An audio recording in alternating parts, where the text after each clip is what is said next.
గ్రంథము 3వ అధ్యాయం 7వ వచనం నుంచి చదువు. ఫిలదెల్ఫియాలోనున్న సంఘపు దూతకు ఇలాగు వ్రాయము.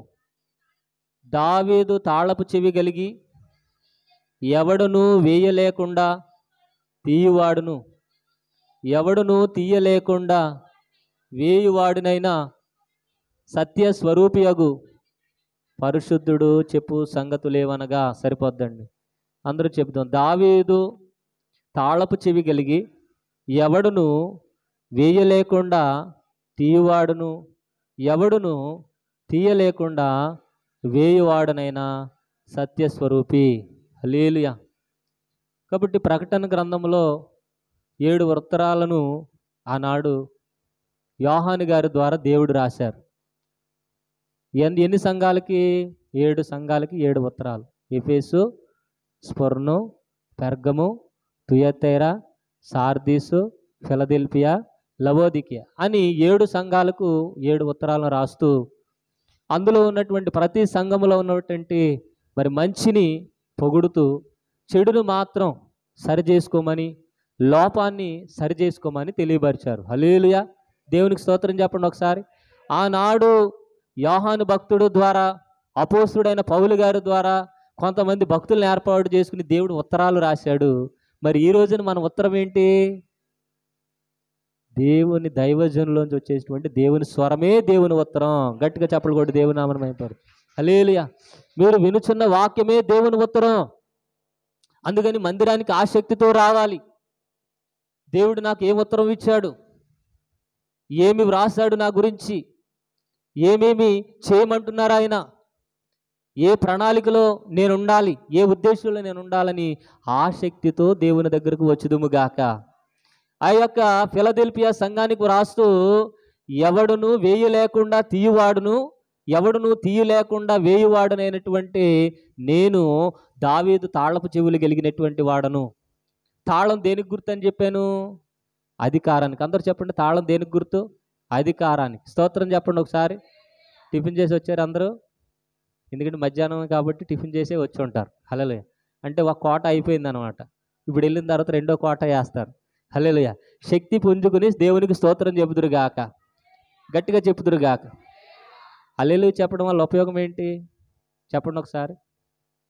హల్లెలూయా అని అందరూ ఒక ఏక కంఠంతో, ముక్త కంఠంతో హల్లెలూయా అని బిగ్గర గరిచామనుకో, ఒకవేళ సాతాను ఇక్కడ ఉంటే పారిపోతాడు. హల్లెలూయా.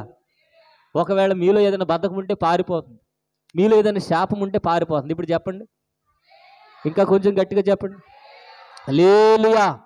కాబట్టి దావీదు తాళపు చెవులు కలిగినటువంటి వాడు యేసు ప్రభువారు, అధికారం కలిగినటువంటి వాడు యేసు ప్రభువారు. అంటే పరలోకమందును చెప్పండి, భూమి మీదను భూమి కింద కూడా ఎవరికి అధికారం? దేవునికే. నీవు నేను నమ్ముకున్న దేవునికి అధికారం ఉన్నది. ఆ అధికారంలోనికి మనం రావాలని ప్రభువారు కోరుతున్నారు. హల్లెలూయా. అందరూ అనండి, మూయబడిన ద్వారములు. అందరూ అనండి, మూయబడిన ద్వారములు దేవుడు తెరుచునుగాక. నీ గర్భఫలమును దేవుడు తెరుచునుగాక, నీ ఆశీర్వాదమును దేవుడు తెరుచునుగాక, నీ పిల్లల భవిష్యత్ ఆశీర్వాదమును దేవుడు తెరుచునుగాక, కుటుంబాల్లో దీవెన దేవుడు తెరుచునుగాక. ఇంతకీ మూస్తుంది ఎవరు? వేసింది ఎవరు? మనుషులు, అపవాది. హల్లెలూయా. మేరీ గారు బాగానే చెప్పారు. ఎవరేస్తున్నాడు తలుపులు? మన ఎదుట ఆశీర్వాదించబడకుండా తలుపులు ఎవరేస్తున్నారు చెప్పండి? మూస్తున్నవారు ఎవరు? గర్భం తెరవబడకుండా, ఉద్యోగం రాకుండా, వివాహములు కాకుండా, ఇల్లు కట్టబడకుండా, వ్యాపారం అభివృద్ధి చెందకుండా, మనం విస్తరించకుండా, ఫలించకుండా మూసేది ఎవరు? అపవాది. హల్లెలూయా. ఆ అపవాది మూస్తున్నాడు కనుక దేవుడు అంటున్నాడు, ఎవడును వేయలేకుండా తీసే దేవుడు నేను, నీ ద్వారములు తెరిచే దేవుడు నేను, నీ అభివృద్ధికి తాళాలు నా దగ్గర ఉన్నాయని తెలియపరుస్తున్నారు. దేవుని నామానికి మహిమ కలుగునుగా. హల్లెలూయా. కాబట్టి ద్వారములు తెరవజేసే దేవుడు ఆయన. నువ్వు ఎటువంటి పరిస్థితుల్లో ఉన్నప్పటికీ, ఎటువంటి కష్టాల్లో ఉన్నప్పటికీ, ఎటువంటి ఇబ్బందుల్లో ఉన్నప్పటికీ ద్వారములు తెరిచే దేవుడు ఆయన. ఎందుకంటే ఆయన దగ్గర తాళం ఉన్నది. హల్లెలూయా. దావీదు తాళపు చెవులు కలిగిన వాడు. తాళం అధికారమును గుర్తు. అన్ని లోకాలలో అధికారం యేసయ్యదే. అన్ని లోకాలలో ఆధిక్యత ఆయనదే. ఒక అధికారం ఉన్నాడు అనుకోండి, ఆయన పైన ఇంకొక అధికారం ఉంటాడు. ఉండడా? ఆయన పైన ఇంకొక అధికారం ఉంటాడు. ఇంకొక అధికారం ఉంటాడు, ఇంకొక అధికారం ఉంటాడు. అలాగూ ఆఖరి దాకా అధికారాలు ఉంటాయి. హల్లెలూయా. అయితే దేవుడు అంటాడు, అన్ని అధికారాలకు పైన అధికారం నాదే, అన్ని నామముల కన్నా పైనామము యేసుని నామము, ఎన్ని తరములకైనా గణపరచదగినది క్రీస్తేసు నామము. చెబుదాం, కన్న పైనామము యేసుని. ఉద్యోగంగా చప్పట్లు కొడుతూ, ఎన్ని తరములకైనా గణపరచదగినది క్రీస్తేసు నామము, యేసు నామము. జయం జయము, సాతాను శక్తుల్ లాయం లాయము, యేసు నామము. చెప్పాలందరూ కూడా ఉజ్జీవంగా, దేవుని ఆత్మచేత.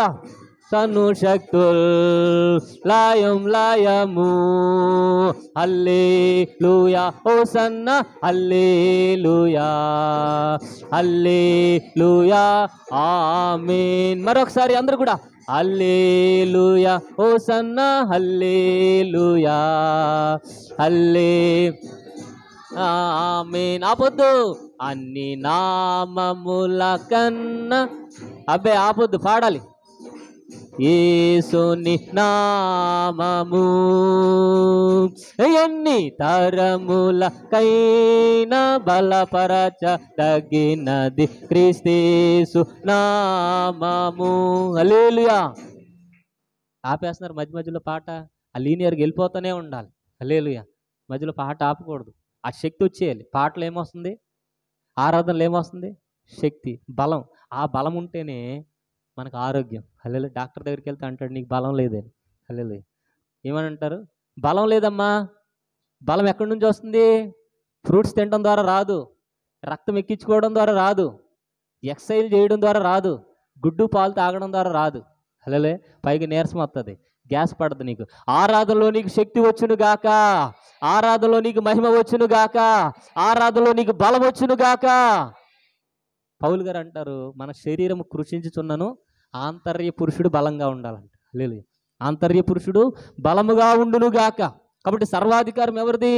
ఒకవేళ నీ ఎదురుగా ఆశీర్వాద తలుపులు మూయబడి ఉన్నాయేమో, నీ ఎదురుగా నీకు రావలసినటువంటి ప్రతి దీవెన ద్వారములు మూయబడి ఉన్నాయేమో, ఈ యొక్క మధ్యాహ్న కాల సమయంలో ప్రభువారు తెలియపరిచేది ఏమిటంటే, ఎవడును తీయకుండా వేసే దేవుడుని నేను, ఎవడు మూయకుండా తెరిచే దేవుడు నేను అని దేవుడు తెలియపరుస్తున్నాడు. హల్లెలూయా. కాబట్టి అన్ని అధికారాలు ఎవరి దగ్గర ఉన్నాయి ఇప్పుడు చెప్పండి. మనుషులు నీ దగ్గర ద్వారాలు మూసివేశారేమో, మనుషులు నీ గురించి చెడుగా మాట్లాడుతున్నారేమో, మాట్లాడి ఆ అమ్మాయి అటువంటిది, ఆయన అటువంటి వాడు, మంచివాడు కదని కొంతమంది మనుషులు కూడా ద్వారాలు మూసేస్తారు. మంచివాడి మీద చెడు మాటలు చెప్పి, మంచివారి మీద చెడు మాటలు చెప్పి మనుషులు ఏం చేస్తారు చెప్పండి, చెప్పాలి. మనుషులు ఏం చేస్తారు? ద్వారములు మూసివేస్తారండి, అవకాశాలు మూసివేస్తారండి, ఆశీర్వాదాలు మూసివేస్తారు. అలాగే అపవాది కూడా వారిలో ఉండి అనేక రకాలుగా ప్రేరేపిస్తారు. అలాగే మనుషుల చేత మూయబడినటువంటి ద్వారాలు యేసు నామములో తెరవబడును గాక. అపవాది చేత మూయబడినటువంటి ద్వారములు యేసు నామములో తెరవబడును గాక. అందుకని దేవుడు అంటాడు, పరలోకమందును భూమి మీదను భూమి క్రిందను సర్వాధికారము నాకు ఇయ్యబడి ఉన్నది. ఆ అధికారంలోనికి మనం వచ్చినట్లయితే, ఆ యొక్క దేవుని శక్తిని మనం పొందుకున్నట్లయితే, దేవుని మహిమ చేత మన ద్వారములన్నీ తెరవబడునుగాక. ఒక రోజున ఇజ్రాయేలీలందరూ ఐగుప్తు దేశం నుంచి పాలు తేనెలు ప్రవహించే దేశం వెళ్దాం అనుకున్నారు. ఏ దేశం నుంచి ఏ దేశానికి? ప్రసన్న చెప్పు. ఐగుప్తు దేశం నుంచి పాలు తేనెలు ప్రవహించే దేశానికి వెళదాం అనుకుని అందరూ సిద్ధపడ్డారు. పెట్టి బేడ తట్ట బొట్ట కోళ్ళు మేకలు అన్నింటినీ చదురుకుని ప్రయాణం చేసి వెళుతున్నారు. హల్లెలూయా. రెఫీదీం అనే కొండ దగ్గరకు వచ్చారు. తర్వాత ఇంకా కొంచెం దూరం వెళ్ళారు. ఎర్ర సముద్రం అడ్డుగా వచ్చింది. ఏ సముద్రం? ఎర్ర సముద్రం అడ్డుగా వచ్చింది. వెనకాలేమో 2 లక్షల కాల్బలంతో ఫరో సైన్యం తరుముకుంటా వస్తుంది. హల్లెలూయా. వెనకాలేమో సైన్యం, ముందేమో సముద్రం. ముందు చూస్తే నుయ్యి, వెనక చూస్తే గొయ్యి. వాళ్ళ పరిస్థితి అలాగుంది. హల్లెలూయా. ఏం చేయాలో తెలియట్లా, ఏడుస్తున్నారు.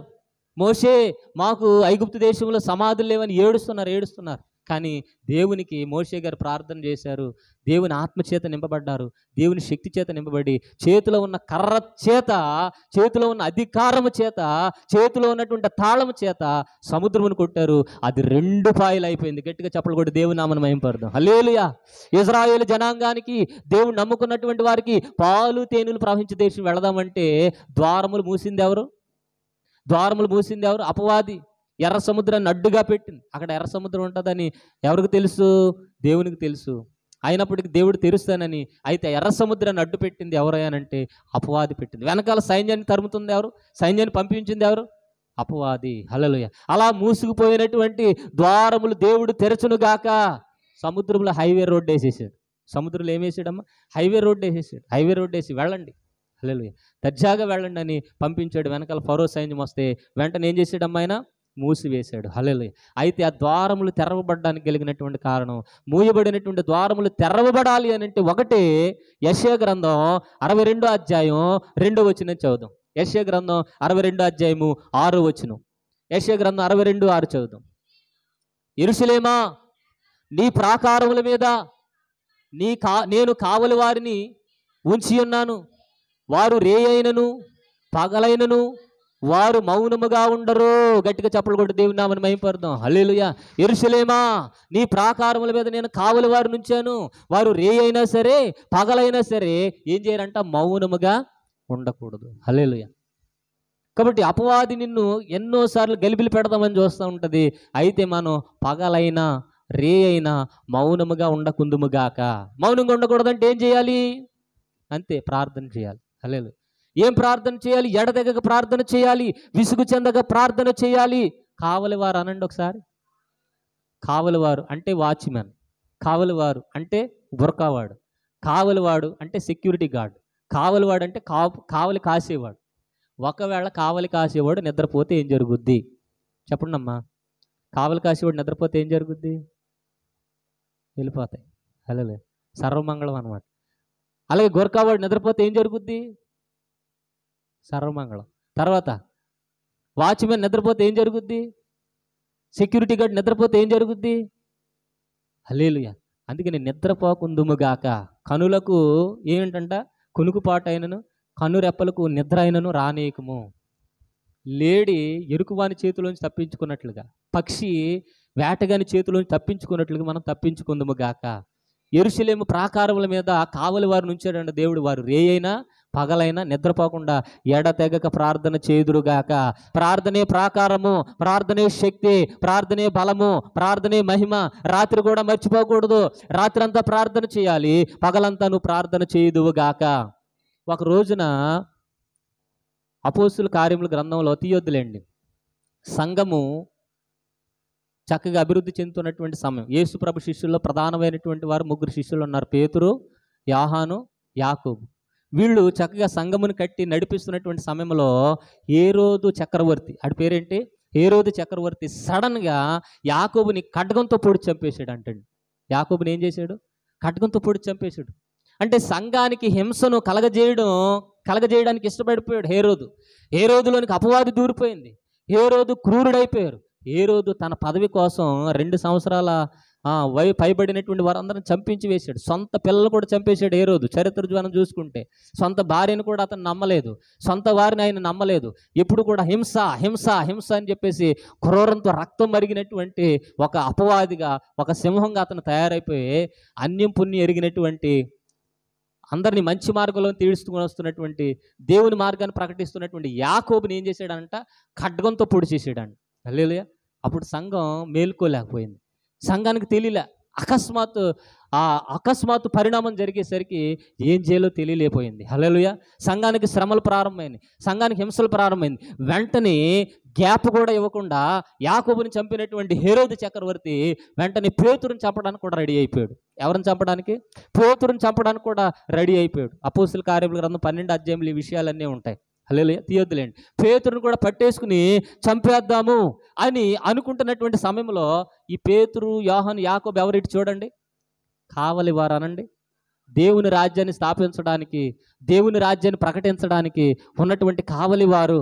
వారు రేయైనను పగలైనను మెలకువగుండి ప్రార్థన చేసేవారు, వారు నిద్రపోయినటువంటి వారు, దేవుని రాజ్యాన్ని వ్యాప్తి చేసేటువంటి వారు, అటువంటి వారిని చంపాలనుకున్నాడు హేరోదు చక్రవర్తి అపవాదిగాడు. హల్లెలూయా. అయితే పేతురును కూడా బంధించిన తర్వాత పేతురుని చంపుదాం అనుకున్నటువంటి సమయంలో పస్కా పండుగ వచ్చిందంట. తెల్లవారితే ఏ పండుగ? పస్కా పండుగ వచ్చింది. అయితే ఈ పండుగలో ఎందుకులే, పండగ కదా, జనాలందరూ కూడా సంతోషంగా సరదాగా ఉన్నారు, వాళ్ళు తిన్నని తాగని తిరగని, పండగ అయిపోయిన తర్వాత ఈ పేతురుని చంపేద్దాం అనుకున్నాడు. హల్లెలూయా. ఆ సమయంలో సంఘమంతా కూడా అత్యాశక్తితో ప్రార్థన చేస్తుందంట. గట్టిగా చప్పలు కొట్టి దేవుని నామమున మహిమపరుద్దాం. హల్లెలూయా. సంఘం ఏం చేస్తుంది? అత్యాశక్తితో ప్రార్థన చేస్తుంది. విడుదల రావాలి అనంటే సంఘం అత్యాశక్తితో ప్రార్థన చేయాలి. సంఘ ప్రార్థనకు, సహవాస ప్రార్థనకు రావాలి. గృహాల దగ్గర కూర్చోవడం కాదు. దైవజనుడికి ఏదైనా అయితే, సంఘంలో ఉన్న బిడ్డలకి ఏదైనా అయితే, ఎవరికైనా బలహీనత అయితే ఏం చేయాలి? సంఘమంతా చెప్పండి, కూడుకోవాలి, సంఘమంతా కలవాలి. అందుకని దేవుడు మనల్ని తన రక్తం చేత కడిగింది, అందుకని తన రక్తం చేత ఒక సమూహంగా ఏర్పాటు చేసింది. మీరు నా శరీరము అన్నాడు దేవుడు. హల్లెలూయా. మనమందరం ఎవరి శరీరం? క్రీస్తు శరీరం. క్రీస్తు అవయవాలమై ఉన్నాం. ఒక అవయవానికి బాధ వస్తే, ఒక అవయవానికి ఇబ్బంది వస్తే, ఇప్పుడు చేతికి ఏదైనా కాలింది అనుకోండి, పాలు గ్లాస్ పట్టుకున్నాం, లేదా పొయ్యి దగ్గరికి వెళ్ళాం, చేతికి ఏదో కాలింది, వెంటనే ఎవరు అరుస్తారు? నోరు అరుస్తుంది. హల్లెలూయా. చెయ్యి కదా దెబ్బ తగిలింది, చెయ్యి కదా బాధ వచ్చింది, నాకెందుకులే అని చెప్పేసి అలాగ ఉండదు. హల్లెలూయా. అవయవాలన్నీ కూడా కలిసి ఏకధాటిగా మొరపెడతా ఉంటాయి. ఒకసారి చదువుదాం చూడండి. మొదటి కొరింథీయులకు రాసిన పత్రిక 12వ అధ్యాయం 26వ వచనం నుంచి చదువుదాం. కొరింథీయులకు రాసిన మొదటి పత్రిక 12వ అధ్యాయం 26వ వచనం. కాగా ఒక అవయవము శ్రమ పడినప్పుడు అవయవములన్నీ కూడా, హల్లెలూయా, మిగతావి కూడా శ్రమ పడాలి. ఇటు చూడండి, మన సంఘంలో ఎవరికైనా ఏదైనా ఉంటే మిగతా వారు కూడా శ్రమ పడాలి. పలానావిడ పెట్టించుకుంటుంది, నాకెందుకు ప్రార్థన, పలానావిడ ప్రార్థన అవసరత నాకెందుకు అన్న స్థితిలో ఉండకూడదు. సంఘం ఐక్యతతో ఉండాలి. సహోదరులు చెప్పండి, ఐక్యత నివసించుట ఎంత మనోహరం, ఎంత మేలు. ఐక్యతని చెడగొడుతుంది అపవాది. ఈ ఐక్యతలో శక్తి ఉంది, ఈ ఐక్యతలో బలం ఉంది, ఈ ఐక్యతలో మహిమ ఉంది. హల్లెలూయా. ఇప్పుడే గనక ప్రార్థన చేస్తున్నాం, నేను చెప్తున్న వాక్యం తర్వాత రవి గారు చెప్తారు, తర్వాత జాన్ చెప్తాడు, తర్వాత మీరు చెప్తారు. అలా చెప్పగా చెప్పగా చెప్పగా సాయంత్రం 3 అయిపోతుంది అనుకో, మన ఆలోచన ఎలాగుంటుంది? ఎప్పుడు వదులుతారో పాస్టర్ గారు, ఇలాగ వచ్చేద్దాం అనుకున్నా, 3 అయిపోయింది, ఇక రేపటి నుంచి రాకూడదు, తర్వాత వారం ఇక రాకూడదు. ఎందుకని కూర్చోలేం ప్రార్థనలో, కలవలేం పక్క వాళ్ళతో, కలవలేం సంఘంతో. కానీ ఈ అపోస్తల కార్యముల గ్రంథంలో సంఘం ఆసక్తితో ప్రార్థన చేస్తుంది. పగలంతా ప్రార్థన చేస్తుంది, మధ్యాహ్నం ప్రార్థన చేసింది, సాయంత్రం ప్రార్థన చేసింది. ఇక అయిపోయింది కదా, సంఘ కాపరి ఆమెను చెప్తే వెళ్ళిపోదామని చూస్తున్నారు అనుకుంటున్నారు, వాళ్ళు వెళ్ళట్లా.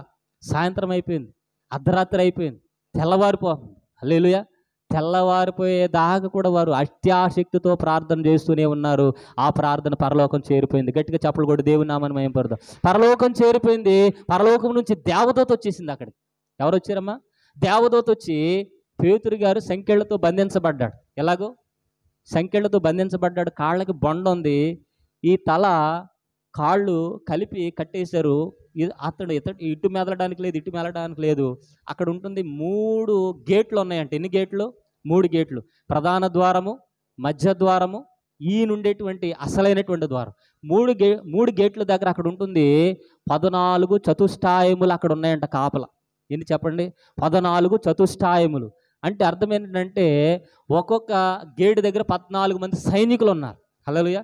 3 గేట్ల దగ్గర 3 14 అంతమంది సైన్యం ఉన్నారు. తాళాలు వేసి ఉన్నాయి, సంఖ్యలు ఉన్నాయి. పేతురు గారేమో బొండతో కట్టబడి ఉన్నారు. అయినప్పటికీ సంఘం ఏం చేస్తుంది? జాన్ మార్క్ వాళ్ళ ఇంట్లో కూర్చుని అత్యాశక్తితో, స్తోత్రమయ్యా, మా పేతురు గారు రావాలి, మా దైవజనుడు రావాలి, దేవుని స్వరం మేము వినాలి, ఆయన విడుదల పొందుకోవాలి. అయ్యా, మెలకువలుగా లేని సమయంలో యాకోబుని చంపేశారయ్యా, పేతురు గారు చంపబడకూడదు, పేతురు గారు బంధించబడి ఉండకూడదు, పేతురు గారు విడుదల పొందుకోవాలి, మా దైవజనుడు మాకు కావాలి, దేవుని రాజ్యంలో మేము ఉండాలి, ఆ హేరోదు రాజుకు బుద్ధి చెప్పండి అని అత్యాశక్తితో ప్రార్థన చేయగా ధూపం పరలోకం వెళ్ళిపోయిందంట. గట్టిగా చప్పలు కొట్టి దేవుని నామమున మహిమపరుద్దాం. పరలోకం వెళ్ళిపోయిన తర్వాత అక్కడ నుంచి దేవదూత దిగొచ్చేసి పేతురు అన్నదంట. హల్లెలూయా. ఏమన్నది? పేతురు అని మాట్లాడగానే ఆ యొక్క సంఖ్యలు, ఆ బొండలు ఏవైతే ఉన్నాయో టపేలమని పేలిపోయి అంట ఒకేసారి, వెంటనే విడిపోని అంట. హల్లెలూయా. మూయబడినటువంటి ద్వారములు అట్టి రీతిగా మన జీవితాల్లో కూడా తెరవబడును గాక. మన కుటుంబ ఆశీర్వాదాలు అపవాది మూసేసాడేమో, ఉద్యోగం రాకుండా, గర్భఫలం రాకుండా అపవాది మూసివేసాడేమో. సంఘమందరూ కూడా కలిసి అత్యాశక్తితో ప్రార్థన చేయుదురుగాక.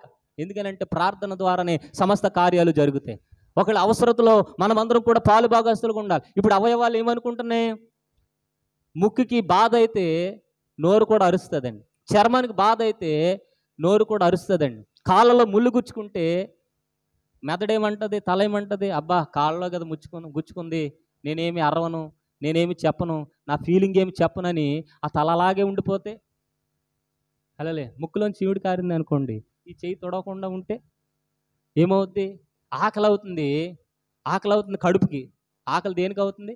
కడుపుకు అవుతుంది. ఇప్పుడు కాళ్ళు చేతులు ఏం చేయాలి? కిచెన్లోకి వెళ్ళాలి. కాళ్ళు ఏం చేయాలి? కిచెన్లోకి నడిపించబడాలి. చేతులు ఏం చేయాలి? ప్లేట్ పట్టుకోవాలి. కళ్ళు ఏం చేయాలి? ఆహారం ఎక్కడ ఉందో చూడాలి. ఇవన్నీ కలిస్తేనే మన ఆకలి తీర్చబడుతుంది. హల్లెలూయా. ప్రతి అవయవం యూనిటీగా పనిచేస్తున్నాయి. ప్రతి అవయవం ఐక్యతతో పనిచేస్తున్నాయి. క్రీస్తు అవయవములైనటువంటి మనము, క్రీస్తు శరీరమైనటువంటి మనము, ఒక్కళ్ళకి బాధ వస్తే, దైవజనులకి బాధ వస్తే, సంఘానికి బాధ వస్తే ఏకమైపోవుదుముగాక. ఆ ఏక ఆత్మ, ఏక మనసు వచ్చినప్పుడు 120 మంది అపోస్తులు మేడగదిలో ప్రార్థన చేస్తే పరిశుద్ధాత్మ దేవుడు దిగి వచ్చేసాడు. గట్టిగా చప్పలు కొట్టి దేవుని నామమున మహిమపరుద్దాం. కాబట్టి మనము కూడా ఏకాత్మతో, ఏక మహిమతో, ఏక ప్రభావంతో ఎడతెగక రేయైనను పగలైనను ప్రార్థన చేస్తే పరిశుద్ధాత్మ దేవుడు దిగి వచ్చును గాక. పరిశుద్ధాత్మ దేవుడు దిగి వస్తే మన బంధకాలన్నీ తెగిపోవును గాక, మనకున్న ఆటంకాలన్నీ తొలగిపోవును గాక. ఏ రోజు రాజు దగ్గర నుంచి అండి పేతురుని విడిపించడానికి వేరే రికమెండేషన్ దగ్గరికి ఎక్కడికి వెళ్ళాలా? పిలాతు దగ్గరికి వెళ్ళాలా? రోమ గవర్నర్ దగ్గరికి వెళ్ళాలా? ఏ లాయర్ దగ్గరికి వెళ్ళాలా? ఏ జడ్జి దగ్గరికి వెళ్ళాలా? ఏ కోర్టు దగ్గరికి వెళ్ళాలా? ఎవరి దగ్గరికి వెళ్ళారు? పరలోక సంబంధమైన గవర్నమెంట్ దగ్గరికి వెళ్ళారు. గట్టిగా చప్పలు కూడా దేవుని నామమున మహిమపరచు. హల్లెలూయా. మొన్న ఒక ఆవిడ అంటుంది, ఈ ఎలక్షన్లో ఏ పార్టీ వస్తుంది పాస్టర్ గారు అని. హల్లెలూయా. ఏ పార్టీ వచ్చినా, ఏ అధికారం వచ్చినా, ఈ లోక సంబంధమైన అధికారాలు, పార్టీలు ఎవరు నిర్ణయిస్తారు? పరలోక సంబంధమైన దేవుడు నిర్ణయిస్తాడు. గట్టిగా చప్పలు కొట్టి దేవుని నామమున మహిమపరచు. మనము ఆయనకి విజ్ఞాపన చేస్తే, ఆయనకు మొరపెట్టుకుంటే ఆ పరలోక సంబంధమైన తాళపు చెవులు, భూ సంబంధమైన తాళపు చెవులు, పాతాళ సంబంధమైనటువంటి తాళపు చెవులు, దావీదు తాళపు చెవులు, మరణము యొక్కయు పాతాళ యొక్క తాళపు చెవులు కలిగినటువంటి వాడు నజరేయుడైనటువంటి యేసు ప్రభు వారు, సర్వాధికారం ఆయన దగ్గర ఉంది కనుక ఆయన ద్వారా అధికారం భూమి మీదకి వచ్చును గాక. సంఘం అత్యాశక్తితో ప్రార్థన చేసినప్పుడు అండి దేవదూత అక్కడికి వచ్చి పేతురు లే అని అనగానే ఆ సంకెళ్ళ బండ మొత్తం విడిపోయింది. ముందు గేటు దగ్గరికి వెళ్ళగానే ముందు గేట్ అంతా కూడా పగిలిపోయిందండి. దాని అంతటి రెండో గేటు దగ్గరికి వెళ్ళగానే రెండో గేటు కూడా పగిలిపోయిందండి. అక్కడ ఉన్న సైన్యము చల్ల చూదిరై పారిపోయారు. మూడో గేటు దగ్గరికి వెళ్తే అది కూడా పోయింది. అసలు ఏం జరుగుతుంది? దేవదూత నన్ను ఎక్కడికి తీసుకెళ్తుంది? పేతురు గారికి ఏం తెలియలే. అలాగ ఎక్కడికి నడిపించింది అంటే జాన్ మార్క్ గారి ఇంటికి నడిపించింది. హల్లెలూయా. అప్పటికి తెల్లారిపోయింది. ఎందుకంటే తెల్లవారితే పేతురుని ఏం చేయాలి? చంపివేయాలి. కానీ అద్భుతమైన రీతిలో దేవుడు ఆయనకి విడుదల ఇచ్చారు. హల్లెలూయా. ఈ యొక్క మధ్యాహ్న కాల సమయంలో దేవుడు మన జీవితాల్లో కూడా విడుదల కలగజేయునుగాక. ఎప్పుడు? సంఘం ప్రార్థన చేసినప్పుడు అనండి అమ్మా, అనండి ఒకసారి. మీ అందరు ఐక్యతతో ఉండే దాకా సంఘంలో ఫలింపు ఉండదు. హల్లెలూయా. సంఘంలో ఫలింపు ఉండాలి అని అంటే మీరందరూ ఏక ఆత్మతో ఉండాలి. బయటికి వెళ్ళిన తర్వాత ఏక ఆత్మతో ఉంటారు, సంఘంలో ఉండరు. హల్లెలూయా. నేను షాపింగ్కి వెళ్తున్నాను, వస్తావా అక్క? వస్తారండి కృపమ్మ గారు, వస్తారా? అన్నమ్మ గారు అని బయటికి వెళ్ళి మాట్లాడుకుంటారు. కానీ సంఘంలో ప్రార్థన కోసం నేను ఐక్యతతో మాత్రం మాట్లాడుకుని రారు. అందుకని ఐక్యత లేని చోట ఫలింపు ఉండదండి. దండం పెడతానమ్మా మీ అందరు. హల్లెలూయా. కాబట్టి ఐక్యతతో మీరు ఉండుదురుగాక, ఆత్మచేత కట్టబడుదురుగాక. యేసు ప్రభు వారు వెళ్ళిపోయిన తర్వాత 10 దినాలు ప్రార్థన చేశారంటే ఎవరు?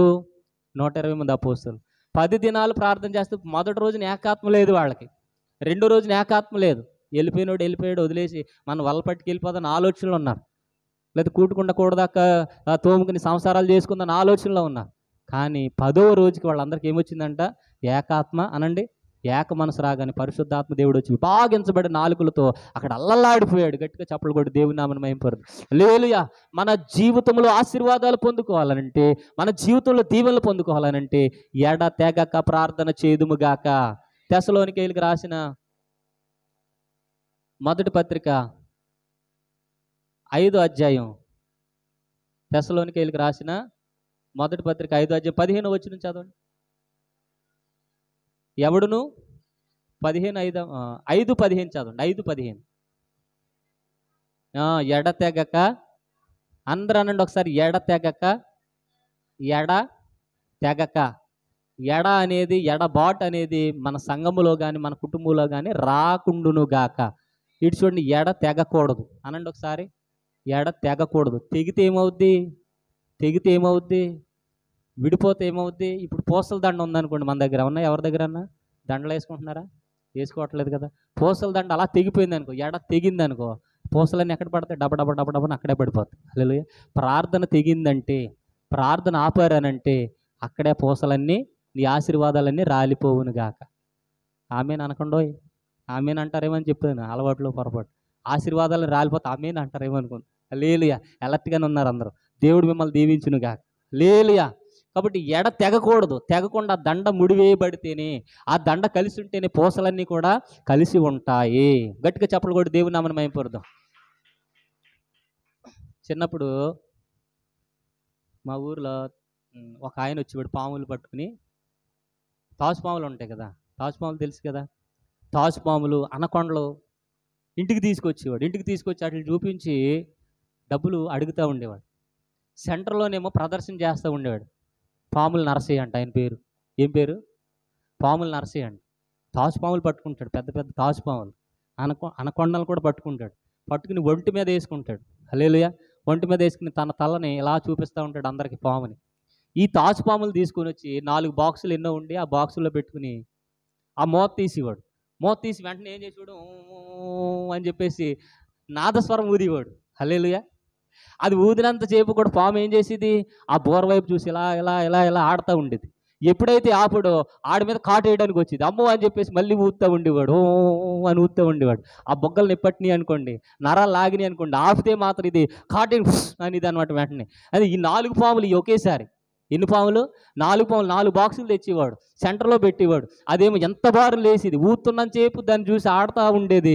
వీడు ఎప్పుడైతే ఆపాడో అది పుష్మని అతని మీదకే వచ్చేది, లేదా పక్కన ఎవరు ఉంటే ఆడ మీద పుష్మని వచ్చేది అనమాట. హల్లెలూయా. ఒక రోజున పేపర్లో పడింది, పాముల నరసయ్య పాములు ఆడించి ఆయన పాము కరిచి చచ్చిపోయాడంట. హల్లెలూయా. ఎలా చచ్చిపోయాడు? పాము కరిచి చచ్చిపోయాడంట. అందుకని ఈ బోర అనేది ఆపకూడదు మనం. ఓదండి ఒకసారి. అంటే బోర అంటే ఓదడం అని కాదు, బోర అంటే ప్రార్థన. చెప్పండి ఒకసారి. బోర అంటే ఏంటి? ప్రార్థన. ప్రార్థన ఆపకుందువు గాక. ఈ బోర ఆపావు, ఈ బోర ఆపితే ఎవరు వస్తారు? సాతాను వచ్చేద్ది. సర్పం యుక్తి కలిగినది. ఆ ప్రాకారముల మీద కావలి వారు రేయైనను పగలైనను మెలకువగుండి ప్రార్థన చేస్తున్నారంట. ప్రార్థన ఆపారో సాతాను వచ్చేస్తుంది. ఎక్కడికి వస్తుంది? కుటుంబంలోకి వచ్చేస్తుంది, పిల్లల్లోనికి వచ్చేస్తుంది, భర్తలోనికి వచ్చేస్తుంది, భార్యలోనికి వచ్చేస్తుంది. వచ్చేసి గలిబిలి పెడతా ఉంటుంది. అందుకని నీ బోర నువ్వు ఎప్పుడు ఊదుకొందువు గాక. రేయైనను పగలైనను ఎడతెగ ప్రార్థన చేదుడు గాక. ఒక సీక్రెట్ చెప్తాను అన్నాను కదా, నేను అన్నాను కదా, ఒక సీక్రెట్ చెప్తా. ప్రార్థన ఏ టైంలో ఎలాగెలా చేయాలనేది. ఒకసారి స్తోత్రం చెప్పండి. నిద్రపోయే వాళ్ళందరూ స్తోత్రం చెప్పండి. అబ్బా ఎవరో మనేశారు. హల్లెలూయా. దేవుడు మిమ్మల్ని దీవించును గాక. ఆమేన్. స్తోత్రం చెప్పండి. వింటున్నాను అన్నవాళ్ళు స్తోత్రం చెప్పండి. హల్లెలూయా. ఎడతెగక ప్రార్థన చేయాలి. ఉదయం ఎవరి గురించి ప్రార్థన చేయాలనంటే పిల్లల గురించి ప్రార్థన చేయాలి. First point. ఎవరి గురించి? పిల్లల గురించి. పిల్లల మీద హస్తం వేసి రేయి మొదట జామున లేచి అనండి ఒకసారి. కంప్లీట్ చేయండి. నీ కుమారుల కోసము, నీ కుమార్తెల కోసము కన్నీళ్లు విడుమని ఇర్మియా గ్రంథంలో ఉందా లేదా? కాబట్టి రేయి మొదటి జామున, తెల్లవారుజామున ఎవరికి ప్రార్థన చేయాలి? దేవునికి ప్రార్థన చేయాలి. పిల్లల గురించి చేయాలి. ఎవరి గురించి? పిల్లల గురించి. సరే, మధ్యాహ్నం వంట వార్పు తట్టాపట్ట అన్నీ చదిరేసిన తర్వాత పడుకోవడం కాదు. అబ్బా మంచి సీరియల్ చూద్దాం పడుకుందామని వెళ్ళిపోకండి మంచం మీదకి. మధ్యాహ్నం ఎవరి గురించి ప్రార్థన చేస్తారు అని అంటే నీ కుటుంబం గురించి ప్రార్థన చేదురుగాక. భర్త గురించి, భార్య గురించి, బయటికి వెళ్ళిన పనుల గురించి ప్రార్థన చేదురుగా. నీ కుటుంబంలో ఇంకెవరైతే రక్షణ పొందాలో, నీ కుటుంబంలో ఎవరైతే దేవుని మార్గంలోనికి రావాలో వారందరి కోసం ఎప్పుడు మొరపెట్టాలి? మధ్యాహ్నం టైంలో అనండి ఒకసారి. మధ్యాహ్నం టైంలో, ఆవలించకండి. ఆ టైంలో సాయంత్రం 6 గంటల నుంచి నీ ఆర్థిక పరమైన ఇబ్బందుల గురించి మొరపెట్టుదువుగాక. కన్నీటితో మొరపెట్టుదువుగాక. అయ్యా వ్యాపారం ఉందయ్యా, దీవించండి. ఉద్యోగం ఉందయ్యా, దీవించండి. ఇదిగో నేను చేస్తున్న పనిని దీవించండి అయ్యా అని రాత్రంతా కూడా ఆర్థికపరమైన ఇబ్బందుల విషయంలో ప్రార్థన చేయుదుముగాక. చెప్పండి, తెగకుండునుగాక. ఎడ తెగకుండునుగాక. తెగకూడదు. ఎప్పుడు కంటిన్యూషన్ ప్రార్థన ఉండాలి. నువ్వు అంట్లు తోముతున్నా, బట్టలు ఉతుకుతున్నా, బండి డ్రైవింగ్ చేస్తున్నా, కారు డ్రైవింగ్ చేస్తున్నా, ఏ పనిలో ఉన్నా ప్రార్థన చేదువుగాక. ఏ పనిలో ఉన్న దేవుని తలంపులో ఉండదువుగాక. ఎడ తెగక ప్రార్థన చేదువుగాక. విసుగు చెందక ప్రార్థన చేదువుగాక. ద్వారములు తెరవబడేంత వరకు ప్రార్థన చేదువుగాక. నువ్వు అనుకున్నది పొందుకునేంత వరకు ప్రార్థన చేస్తూనే ఉండుదువుగాక. అత్యాశక్తితో ప్రార్థన చేయాలి. ఏక మనసుతో, ఏకాత్మతో ప్రార్థన చేయాలి. హల్లెలూయా. కాబట్టి కుటుంబంలో ఏదైనా అవసరం వస్తే సంఘానికి చెప్పండి. సంఘంతో ప్రార్థన చేయించుకోండి. సంఘం ప్రార్థన చేయించుకుందామని కొంతమంది పెట్టుకుంటారు, కానీ సంఘం రాదు. అదే మనకు మైనస్ అయిపోతుంది. సంఘం అంతా వచ్చుదురుగా. ఎందుకనంటే దీనికంటే అమూల్యమైనది ఏమీ లేదు, దీనికంటే ఉత్తమమైనది ఏమీ లేదు. ఎందుకనంటే ఆశీర్వాదమునకు, చెప్పండి, ఆశీర్వాదానికి వారసులు అవ్వడానికి మనం పిలువబడ్డాం. నువ్వు సహవాసములు ఉంటేనే నువ్వు ఆశీర్వదించబడతావు. దేవుని ప్రార్థనలో నువ్వు ఉంటేనే ఆశీర్వదించబడతావు. ఎడతెగ ప్రార్థన చేస్తేనే నువ్వు ఆశీర్వదించబడతావు. దేవుని దైవజనులోంచి వచ్చేటువంటి దేవుని ఉత్తరాన్ని, దేవుని స్వరాన్ని నువ్వు వింటే నువ్వు ఆశీర్వదించబడతావు. గట్టిగా చప్పట్లు కొట్టి దేవుని నామమున మహిమపరచు. హల్లెలూయా. ఒక అమ్మాయి లవ్ మ్యారేజ్ చేసుకుందంట. ఏం చేసుకుంది? లవ్ మ్యారేజ్ చేసుకుంది. మ్యారేజ్కి ముందు మరి తెలిసిందో తెలియదు కానీ భర్త సైకో అంట. ఆయన భర్త ఎవడు? సైకో అంట. చెప్ప పెట్టకుండా ఎక్కడికో వెళ్ళిపోతాడంట. ఆయన వచ్చిన తర్వాత ఏమో భార్యతో మాట్లాడకుండా, తల్లిదండ్రులతో మాట్లాడకుండా ఇంట్లోకి వెళ్ళి తలుపు వేసేసుకుంటాడండి. హల్లెలూయా. అప్పుడప్పుడు వస్తుందంట, అమావాస్యకి పూర్ణానికి వస్తుందంట. ఏమొస్తుంది? క్రాక్ వస్తుంది అనమాట. హల్లెలూయా. క్రాక్ వచ్చినప్పుడు ఏం చేస్తాడు? లోపలికి వెళ్ళి తలుపు వేసుకుని ఎవరితోటి మాట్లాడ్డాడు. భార్యను కూడా లోపల తీసుకెళ్ళడాడు. ఒక రోజున ఈమె భర్త లోపలికి వెళ్ళి తలుపు వేసేసుకున్నాడు. ఎవరితోటి మాట్లాడట్లా. ఏమండి తలుపు వేసుకున్నారు ఎందుకండి? తలుపు తీయండి, నేను కూడా వస్తాను. తలుపు తీయండి, నేను కూడా వస్తాను. తలుపు తీయండి అంటే తలుపు తీయడం పైగా లోపల గడ పెట్టేసి తాళం కూడా వేసేసుకుంటున్నాడు అండి. తాళం ఎక్కడేస్తారు? బయట వేస్తారు. వీళ్ళు లోపల వేసేసుకుంటున్నాడు అండి. హల్లెలూయా. లోపల వేసేసుకుని అక్కడే కూర్చుని అలాగే ఉన్నాడు. ఒక రోజు అయింది, 2 రోజులైంది, 3 రోజులైంది, తలుపు తీయట్లేదండి. లోపల పిచ్చి కరుచుకుంటున్నాడండి. ఏం చేయాలో తెలియక వాళ్ళ అత్తయ్య గారికి, మావయ్య గారికి చెప్తే వాళ్ళు కూడా తలుపులు కొడుతున్నారు, పగలు కొడుతున్నారు, తీయట్లేదండి. నీ కర్మమ్మా, నువ్వు పడు. ఎందుకనంటే నువ్వేం చేసుకున్నావు? Love marriage. హల్లెలూయా. ఇటువంటి అబ్బాయి దొరకడని చెప్పాడంట. ప్రేమించి అందరిని ఎదిరించి చేసుకుందంట. హల్లెలూయా. ఆ రత్నం ఎప్పుడు తెలిసింది? ఒరిజినల్ రత్నం పెళ్ళయ్యాక తెలిసింది. ఆయన కొంచెం సైకో అని చెప్పి ఏం చేయాలో తెలియక, పాస్టర్ గారండి మా అన్నయ్య వాళ్ళకి చెప్పేస్తానండి, మా అక్కోళ్ళకి చెప్పేస్తానండి, మా బంధుమిత్రులందరికీ చెప్పేస్తాను. ఏమని చెప్తావమ్మా అన్న? మీ ఆయనకి పిచ్చి అని చెప్తావా? మీ ఆయన సైకో అని చెప్తావా? ఏమని చెప్తావు? మరి నువ్వే కదా చేసుకున్నా, అందరిని ఎదిరించి ఏమని చేసుకున్నా? Love marriage. నేను ప్రేమించాను, నేను వదిలిపెడతానేంటి, ఇటువంటి వాడు నాకు మళ్ళీ దొరకడని చెప్పేసి అందరిని ఎదిరించి ఎవరిని చేసుకుంది? మరి చేసుకున్న తర్వాత నువ్వు వాళ్ళకి చెప్తే ఎవరికి అవమానం? ఎవరిని అంటారు ఇప్పుడు? నిన్నే అంటారమ్మా అటువంటి భర్తను చేసుకున్నందుకు. అందుకని ఎవరికి చెప్పొద్దు. మనుషులను ఆశ్రయించడు కంటే, రాజులను ఆశ్రయించడు కంటే యెహోవాను ఆశ్రయించడం మేలు. నువ్వు ఎన్ని రోజులు ఉపవాసం ఉంటావో తెలీదు. ఆ గుమ్మం దగ్గరే మోకాళ్ళు వేసి ప్రార్థన చేయి. అయ్యా నా భర్తను మార్చండి, నా కుటుంబాన్ని మార్చండి. వీడేదో హీరో అనుకుని చేసుకున్నాను, వీడు చిరంజీవి అని, పవన్ కళ్యాణ్ అని చేసుకున్నాను. ఆఖరికి వీడేమో పిచ్చి ఆసుపత్రిలో డాక్టర్ లాగా ఉన్నాడు, వీడిని మార్చండి అని చెప్పేసి ప్రార్థన చేస్తే 2 రోజులకి తలుపు తీసి, ఏంటి బయట కూర్చున్నా లోపలికి రా అంటున్నాడంట. హల్లెలూయా. ఏం తెలియనట్టు ఏమంటున్నాడు? లోపలికి ఎక్కడే కూర్చున్నావేంటి అంటున్నాడు. దేవుడి నామానికి మహిమ కలుగును గాక. అటువంటి సైకోలు అందరూ మారిపోదురు గాక. అటువంటి పరిస్థితుల్లో మన కుటుంబం అంతా దీవించబడును గాక. మూయబడినటువంటి ఏంటంట ప్రతి ఆశీర్వాదం తెరవబడును గాక. అందుకని ప్రభు అంటారు, ఎవడును వేయలేకుండా తీయవాడును, ఎవడును తీయలేకుండా వేయువాడునైనా సత్యస్వరూపియగు పరిశుద్ధుడు చెప్పు సంగతులు ఏమనగా, నేనే మొదటి వాడను, నేనే కడపటి వాడనని ప్రభు సెలవిస్తున్నారు. హల్లెలూయా. కాబట్టి ఆయన దగ్గరకు వచ్చేంత వరకు, ఆయన రాకడలో మనం ఎత్తబడేంత వరకు, చెప్పండి, ఎడతెగక, అందరనండి, ఎడతెగక ప్రార్థన చేయుదుముగాక. హల్లెలూయా. కాబట్టి అవయవాలన్నీ ఎటువంటి అండి? ఐక్యతతో ఉంటున్నాయి. మన శరీరంలో అవయవాలు. మనం కూడా ఐక్యతతో ఉండాలి, మనం కూడా ప్రేమతో ఉండాలి. ఒకళ్ళు ప్రార్థన జరుగుతూ ఉంటే సంఘంలోకి అందరూ వచ్చేయాలి. కుటుంబాన్ని విడిచిపెట్టి, కుటుంబాన్ని అంతా తెచ్చేసుకుని సంఘంలోనికి తీసుకుని వచ్చి ఎవరికి బలహీనతగా ఉన్నా, పిల్లలకు బాగోలేకపోయినా, పెద్దవాళ్ళకి బాగోలేకపోయినా, ఎన్నో పనులున్నా పనులన్నీ పక్కన పెడుదుము గాక.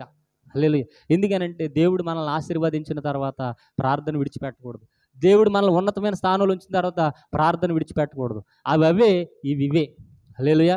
ఎప్పుడు కూడా ప్రార్థనలో ఉంటేనే నీకు కష్టమున్నా, సుఖమున్నా, సంతోషమున్నా ప్రార్థనలో ఉంటేనే అవి నిలబడతాయి. నువ్వు బిజీ అయిపోయావని, నీకు ఉద్యోగం వచ్చిందని బిజీ అయిపోయి దేవుడిని విడిచిపెడితే ఏమవుతుంది?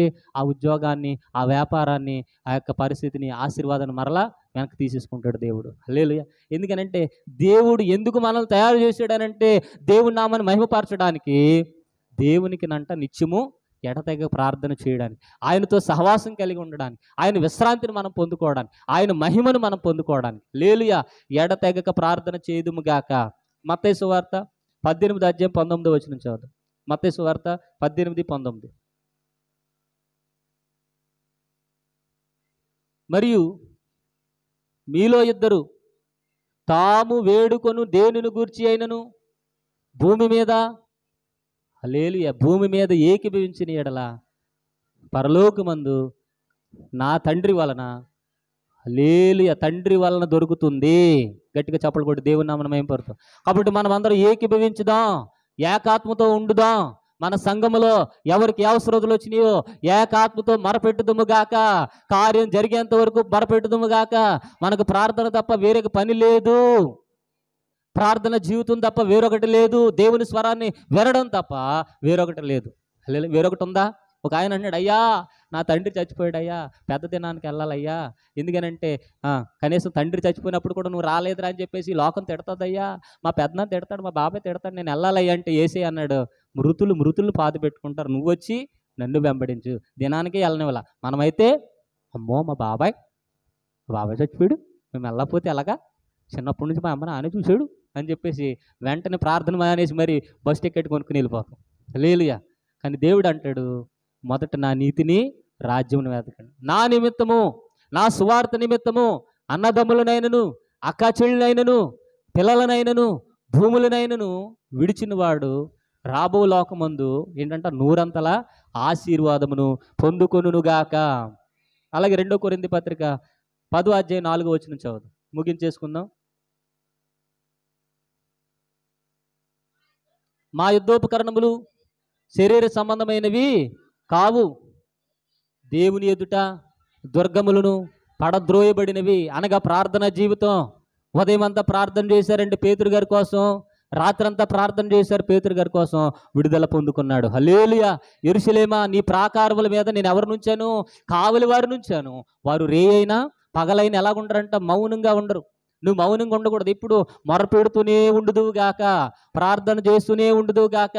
నీ గొంతుకి ఎండిపోయి నీ శరీరంలో బలం పోయేంత వరకు, ఆయన బలం వచ్చేంత వరకు, పరిశుద్ధాత్మ దేవుడు నిన్ను తాకేంత వరకు ప్రార్థన చేస్తూనే ఉండుదువు గాక. హల్లెలూయా.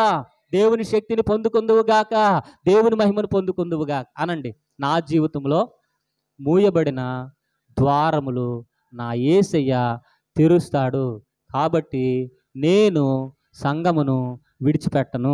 హల్లెలూయా. అటువంటి కృపా ధన్యత మనందరికీ తోడైండును గాక. దేవుడు మనల్ని దీవించును గాక, దేవుడు మనల్ని హెచ్చించును గాక. తలుపు తీసే దేవుడు ఆయన, ద్వారములు తెరవజేసే దేవుడు ఆయన, ప్రతి విధమైన ఆటంకమును లయపరిచే దేవుడు ఆయన, మనల్ని హెచ్చించే దేవుడు ఆయన, ఉన్నతమైన స్థానంలో నిలవబెట్టే దేవుడు ఆయన. కాబట్టి దేవుణ్ణి, సంఘాన్ని ఏమాత్రం విడిచిపెట్టవద్దు. దేవుని సహవాసంలో మనకు వెళుదుము గాక. అటువంటి కృపా ధన్యత మనందరికీ తోడైండును గాక. ఒక పాట పాడండి.